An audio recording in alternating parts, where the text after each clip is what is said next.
Hello दोस्तों, कैसे हो आप सब। I hope you all are doing fantastic और आपकी पढ़ाई भी एकदम जोरों शोरों से चल रही है। Exams are near and your preparations are in full swing, so trust me, you are going to surely rock in this coming exams. In this video I am going to share with you 5 things that you must stop before your exams. तो अगर आप CA final के student है या फिर CA inter के student है, then listen to me carefully because these are the 5 important things that you have to stop before your exams. ये एक important video है तो इसे end तक देखना and I'll try to keep it as short as possible. So चलिए, let's begin with this video. What are those 5 things that you must stop before your exams? So first thing है, stop falling in the trap of ABC analysis. आज YouTube पे भर भर के ABC analysis और list of important questions के videos है, लेकिन अगर आप ये सारे वीडियोस देखकर इसे लिटरल सेंस में फॉलो कर रहे हो तो आप दो चीजें कर रहे हो। एक तो अपनी लाइफ ज्यादा कॉम्प्लिकेट कर रहे हो और दूसरा आपकी एग्जाम में पास होने की प्रोबेबिलिटी को आप कम कर रहे हो, क्योंकि यहां पर आप आईसीएआई पे सट्टा खेलने की ट्राई कर रहे हो, आप आईसीएआई को प्रेडिक्ट करने की ट्राई कर रहे हो, विच इज इम्पॉसिबल। आईसीएआई कोई भी पर्टिकुलर चैप्टर या टॉपिक को उठा के उसमें से मैक्सिमम मार्क्स का पूछ सकता है। और सोचो अगर आपने वो चैप्टर नहीं किया था क्योंकि आपने सोचा था कि ये तो सी कैटेगरी का चैप्टर है, और अगर वो एग्जाम में आ गया तो आपको तो 6 महीने के बाद वापस वो एग्जाम लिखने आना पड़ेगा। इसीलिए I will tell you, don't fall in this trap of ABC analysis. अगर अब बहुत ही इंक्विजिटिव हो कि क्या ए है, क्या बी है, क्या सी है, तो वो तो आप अभी पिछले 4 महीने से पढ़ाई कर रहे हो, तो आपको भी पता है कि कौन से टॉपिक्स इंपॉर्टेंट है और कौन से लेस इंपॉर्टेंट है। तो जो इंपॉर्टेंट वाले हैं उन्हें आप रिटन प्रैक्टिस करो, उनको ज्यादा बार रिवाइज करो, और जो थोड़ी लेस इंपॉर्टेंट है आपके हिसाब से उसका कम रिवीजन करो। तो आप अपने हिसाब से ये ब्रेकअप कर लो ना। आप बाहर किसी और से एबीसी एनालिसिस लेकर उसके हिसाब से पढ़ाई करोगे तो ऑब्वियसली आपकी लाइफ कॉम्प्लिकेट होगी। और आपको जब सारा कुछ रिवाइज करना है तो एबीसी में पढ़ना ही क्यों है, हमें सब कुछ अच्छे से रिवाइज करके जाना है, ताकि आईसीएआई अगर कुछ भी पूछता है तो हम उसे अच्छे से अटेम्प्ट कर पाए और ये वाले एग्जाम्स में क्लियर हो जाए। इसीलिए stop following in the trap of ABC analysis. दूसरा, avoiding watching revision videos in last 15 days. आपने प्रिपरेशंस यूट्यूब के रिवीजन वीडियोस से की होगी, लेकिन लास्ट 15 डेज में आपके ये जो यूट्यूब रिवीजन वीडियोस है उन्हें देखना अगर पॉसिबल हो तो बंद कर देना। ये मैं नहीं, ये सारे फैकल्टीज जिन्होंने यूट्यूब रिवीजन वीडियोस डाले हैं ना, वो ये सजेस्ट करते हैं, क्योंकि लास्ट 15 डेज में आपको खुद को अभी सेल्फ स्टडी करना है। जब भी कोई फैकल्टी यूट्यूब पे आपको रिवाइज करवा रहा है तो उसका रिवीजन हो रहा है, क्योंकि वो फास्ट आपको कॉन्सेप्ट्स करवा रहा है। आपको लग रहा है कि मेरा रिवीजन हो रहा है, लेकिन आपका रिवीजन तभी होता नहीं है। आपका रिवीजन कभी होगा जब भी आप खुद अपने आंखों के सामने बुक खोलोगे और चीजों को रिकॉल करोगे। इसीलिए ये जो रिवीजन वीडियोस है उसे लास्ट 15 डेज में अगर हो सके तो देखना बंद कर दो। ऐसे कोई 3-4 वीडियोस है विच आर लाइक कि ये चैप्टर्स तो मैं रिवीजन वीडियो देखूंगा तो ही होगा, तो ट्राई एंड वॉच दैट। लेकिन जितना हो सके उतना रिवीजन वीडियोस देखने को अवॉइड करना। इससे क्या होता है, एक तो आपकी जो आईज है वो थक जाती है, hence you trying to feel sleepy, इसलिए आप कम फोकस कर पाते हो। दूसरा, रिवीजन वीडियो देखते हो यानी आपको फोन लेना पड़ता है, तो अनदर डिस्ट्रैक्शन, इसकी वजह से आपका मन यहाँ वहां भटकता है।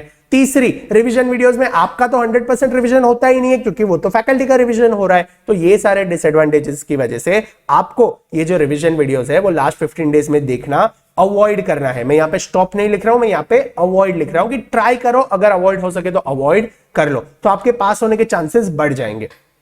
तीसरा, stop taking tension.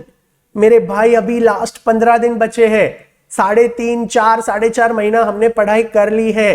Now it is just last 15-20 days in your hands. Why to worry, leave things on God and don't worry about forgetting things. अगर आप चीजें भूल रहे हो तो वो सबके साथ होता है, लेकिन ट्रस्ट मी, चीजें सबकॉन्शियस माइंड में सेव्ड होती है। जब भी आप एग्जाम लिखने जाओगे तो वो चीजें आपको वापस रिकॉल होगी। इसीलिए टेंशन लेना बंद कर दो।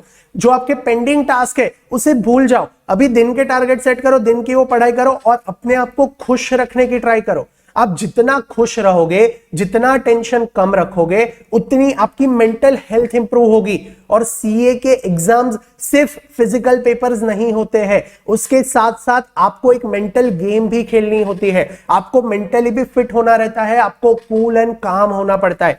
इसीलिए फालतू का टेंशन लेना बंद कर दो। आपके साथ अच्छा ही होने वाला है। भगवान ने आपके लिए बहुत ही ब्यूटीफुल प्लान तैयार करके रखा है। आपको सिर्फ हार्ड वर्क करना है। आपको यहां वहां का सोचना नहीं है, ओवर थिंकिंग नहीं करना है। आपको क्या करना है? सिर्फ हार्ड वर्क करना है। अपनी दिल से शिद्दत से मेहनत करो और अच्छे से एग्जाम लिख के आओ। ये टेंशन लेना बंद कर दो। अभी मैंने देखा है बहुत सारे स्टूडेंट्स को टेंशन आता है क्योंकि वो लोग क्या करते हैं, वो लोग लास्ट 10 डेज में टेस्ट सीरीज देते हैं। लास्ट 10-15 डेज में अगर आप टेस्ट सीरीज लिखते हो तो इससे क्या होगा, अगर मार्क्स आएंगे और मार्क्स अगर कम आते हैं, ज्यादा आते हैं, तो उसकी वजह से आपको अननेसेसरीली टेंशन होता है। इसीलिए आई वुड सजेस्ट कि लास्ट 10 डेज में कोई भी टेस्ट सीरीज मत देना।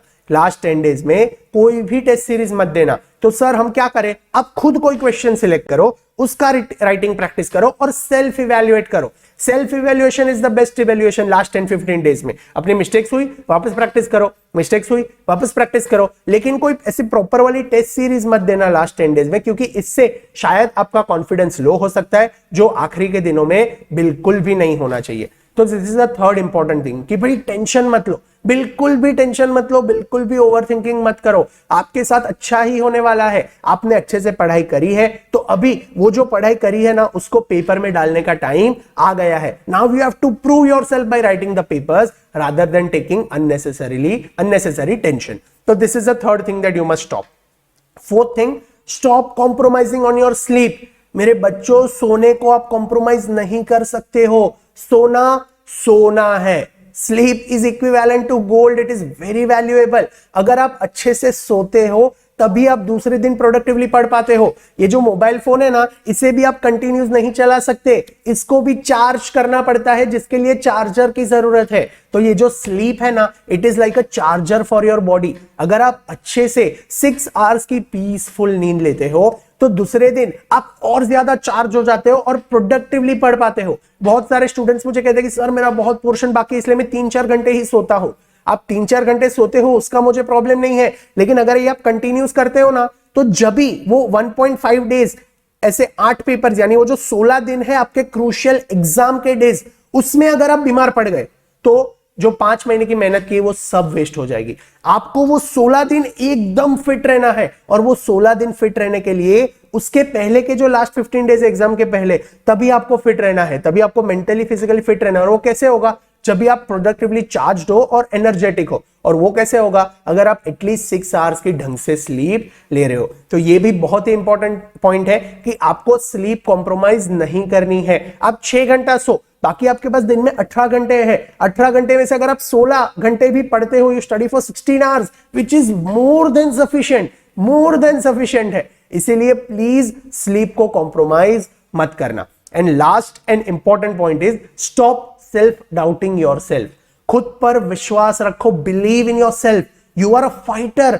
आप यहां तक आ गए हो। अभी शायद आपको थोड़ा कंटाला आ रहा होगा, बोर हो रहा होगा, आपको लग रहा होगा यार मुझे चीजें याद नहीं है, मेरे फ्रेंड्स को सब याद है, या तो आपको लग रहा हो मेरी इतनी चीजें पेंडिंग है, अभी मैं क्या करूं। अपने आप को सेल्फ डाउट करना पहले बंद कर दो।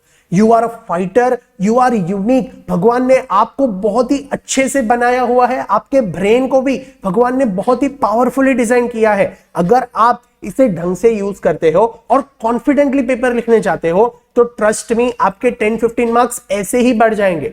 आपको ये कॉन्फिडेंस के 10-15 मार्क्स जरूर मिलेंगे, ट्रस्ट मी। क्योंकि अगर आप कॉन्फिडेंट हो तो आप कूल हो, आप काम हो, और पेपर में जैसे ही कोई क्वेश्चन आता है तो आप उसे अच्छे से अटेम्प्ट कर पाओगे। इसीलिए खुद को सेल्फ डाउट करना बंद कर दो। You are a fighter, you are a warrior. आपने इतना टाइम पढ़ाई किया है, अभी बस कुछ दिन की बात है, कुछ दिन के लिए पढ़ाई कर लो, और फिर जब आपकी फाइनल मैच आ रही है, फाइनल एग्जाम्स, उसमें अच्छे से परफॉर्म करके सीए होकर आप बाहर निकल जाओ। इसीलिए खुद को सेल्फ डाउट करना भी बंद करना है। तो ये 5 चीजें हैं जो आपको अपने एग्जाम से पहले बंद कर देनी है। आई होप ये वीडियो आपके लिए इंपॉर्टेंट रहा होगा।